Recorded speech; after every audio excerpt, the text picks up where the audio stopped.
Ili kusave internet bundles kwenye iPhone yako, unaweza ukachukua steps zifuatazo. Unaweza kuistopisha iPhone yako kurun application nyuma ya pazia. Kufanya hivyo, kwanza fungua settings, ingia kwenye general, tafuta kipengele cha background application refresh, then tap hapo kwenye background application refresh na kisha chagua off. Ukifanya hivyo, application hazitaweza kutumia data nyuma ya pazia.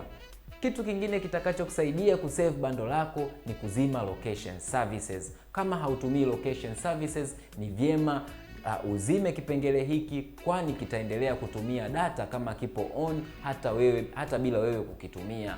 Kuzima location services, unachotakiwa kufanya, fungua settings. Ukiwa kwenye settings, shuka chini mpaka uone privacy and security, kisha ingia kwenye location services na uweke off pale. Kipengele kingine kitakachokusaidia kuokoa bando lako ni kuzima auto downloads. Fungua settings, kisha shuka chini mpaka uone App Store. Gusa kwenye App Store, angalia kipengele kimeandikwa auto download na uzime pale. Kipengele hiki kitaistopisha iPhone yako isiweze kudownload vitu automatically, ikiwemo kuupdate applications automatically bila ya idhini yako. Hivyo basi itakusave kwenye bando. Hivyo ndivyo unaweza kuokoa bando lako, kumake sure kwamba bando lina last muda mrefu. Ukiangalia hali yenyewe ya uchumi sio nzuri sana, basi kutumia iPhone ni rahisi sana.